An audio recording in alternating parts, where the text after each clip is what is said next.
Hello. I just read the Sylvanas Windrunner short story Excellent. last night. Thank you. Really good. Boom.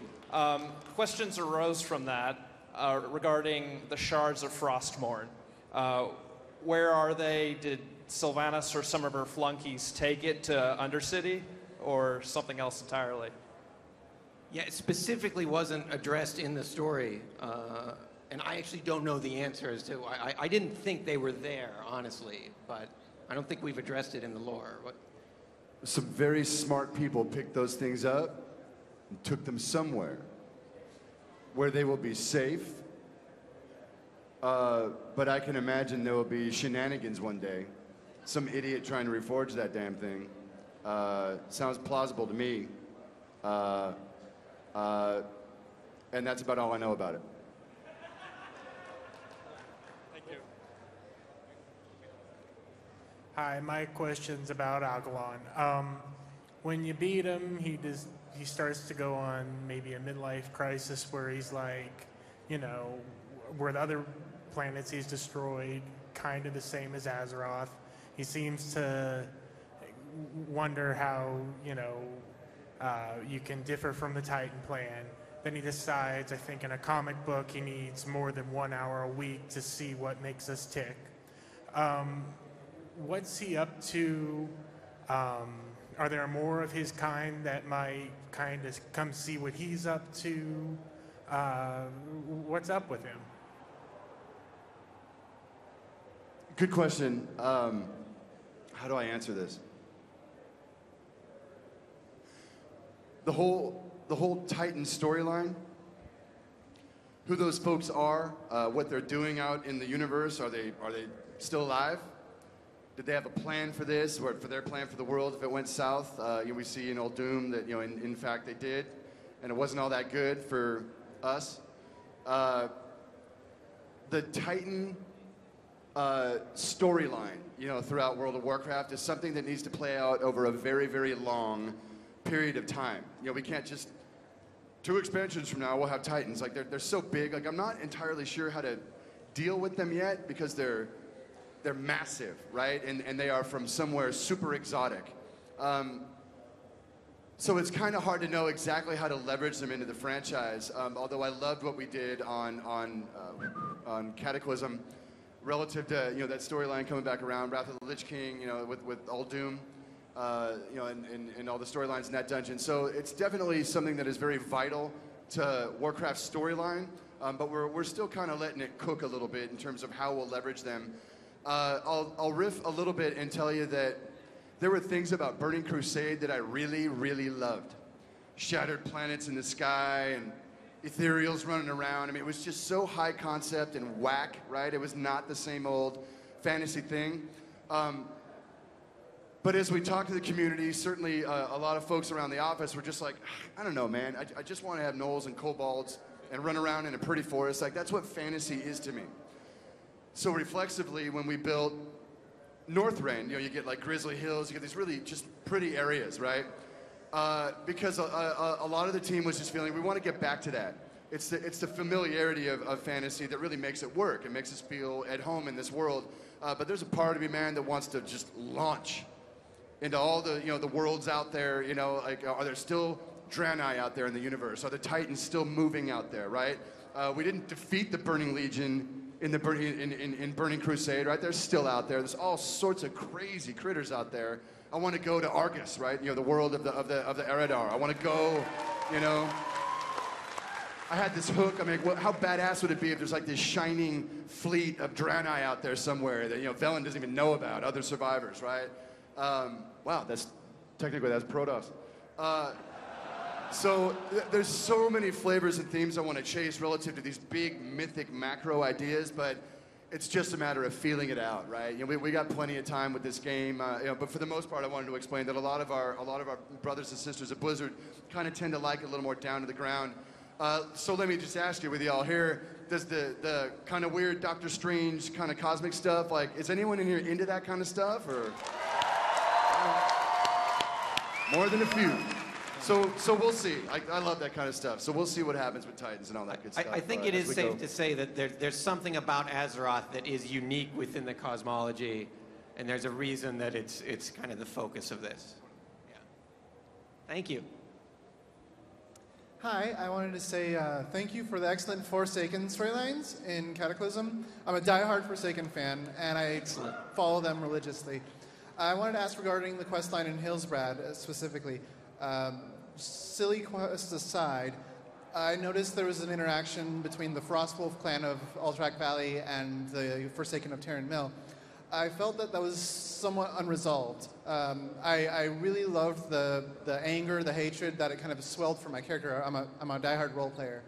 And so I was following this concept of, we already hate Garrosh because of all the crap he pulled in Silverpine, and we're now going to hate the Alterac Valley orcs, particularly the Frostwolf clan. Do you have plans to resolve these tensions, this animosity, and the Forsaken's place in the Horde? Yeah, you know, one of the themes that we were hinting at with Cataclysm that I love to explore and that we're going to explore a lot more is sort of these fissures and cracks that are developing among the Horde that might be problematic. And that was a big one. That was actually a very big dramatic scene. Kind of hidden in the middle of the zone was this, whoa, wait, did that just happen? Wait a second. Yeah. So your reaction to it's perfect. It's kind of an awesome story hook there that has kind of been unresolved. There's that hanging there. That's just one of the examples of sort of these fissures in the Horde that we're going to really look at and explore. So that'll come around again, for sure. Thank you. Any more to say on that? Okay. Hey, my name is Cameron. I love trolls. They're awesome. They're the best race ever created in World of Warcraft, in my opinion.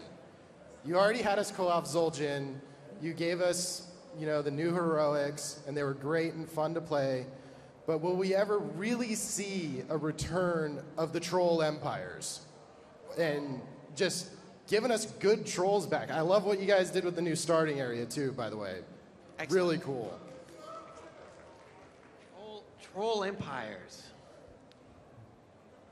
The Darkspear are interesting. It's kind of like an offshoot of the trolls. I mean, they're relatively a small tribe that is now kind of ascending to importance because of being associated with the Horde.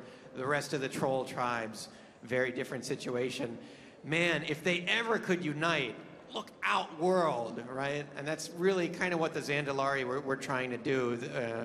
And why are the Zandalari suddenly all about creating a new troll empire? That you're going to find out in Pandaria. So we're going to continue some troll fiction there. Through the future troll storylines, apart from the Darkspear, obviously, will probably actualize through the Zandalari. They are not done yet, and they're crazy. They are being driven by something right now. Just wanted to say thank you, and you know, if you guys want someone to write that stuff, I've got a portfolio and resume right in my troll bag. brother. Hell yeah, Tazdingo! Tazdingo! Thank you. Hello. I've been to every Blizzcon except one, and I remember reacting to the announcements of the various expansions. Woo, we're going to Outland. Woo, we're killing Arthas. Woo, we're going to Deathwing. Is this gonna hurt? Pandas. Huh? Is this gonna hurt? I like the more serious aspects of Warcraft's storyline. I like the comedy stuff. I got a kick out of Hillsbrad and Johnny Awesome and all that. But I'm just wondering, is there going to be dark, serious stuff at some point in this expansion, or is it going to be 18 months of lightheartedness and Kung Fu Panda jokes? The Pandaren had a cameo in Warcraft 3. That's kind of where they were introduced. And they sort of appeared in some April Fool's jokes we've done since then. But you haven't really met them. You haven't really seen who the Pandaren are, what they're about, how they're about, the kind of stuff they struggle with, the kind of bad stuff that's happening in their homeland, the whole rich history of this culture. So when we created Pandaria, I mean, we went back like 15,000 years to try and figure out, well, what were they doing then? What was happening to the land then? What happened during the Sundering? And really tried to build a rich history behind them. So if you think it's a joke race, let's check out what we're doing, because we're actually really building a lot of story onto this. There's quite a bit to them. I think they're pretty badass. I think they're really awesome fighters. The Pandaren are just really fun to play with. I mean, they love life. They work hard. They play hard. They eat hard. They drink hard. They sleep hard. They do everything. They really live life to the fullest. They bring a whole other aspect to all the different cultures in WoW. I think you'll see a lot. I think you'll be surprised. There's no way we're going to build an expansion set based on an April Fool's joke. And what you guys may not know is did I say that in a panel? I said it in an interview.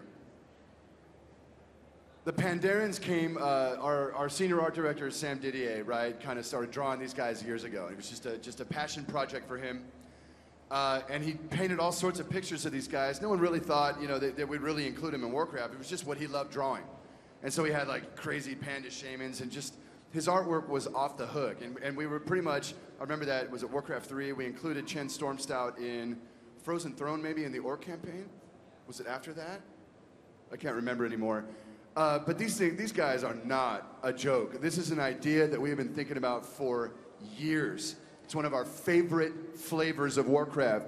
It's not ultimately silly, it's just a little lighter. But the context of what's going on where they live, the context of what's happening in the history of the world at this time, serious as a heart attack. They're just really chill about it. Right? But this is no joke, right? The Pandarens, this is not a throwaway, silly, haha, funny expansion set. It is absolutely the next vital chapter as things ratchet up. They're gonna get really gnarly. The idea is, as things get super crazy in the world between red and blue, how do I put it? The Pandaren are gonna be part, ultimately, of a solution because they just think differently than most of us do. A little more far-sighted. So they're really going to make a difference in the history of the world, but it's definitely not a light throwaway expansion set in any way. Like Dave said, come on the ride with us, right? Be patient, but don't jump to conclusions about how thin the idea is. It is not. It's about as rich a kit as anything we put out so far, and it's definitely got its intrigues and its dangers and its drama. It's definitely, it ain't armies of the dead and it ain't, demons falling out of the sky. But it's definitely going to have some flavor and some teeth. Great. Thank you for the question, though. Awesome. Yeah, really good question, man.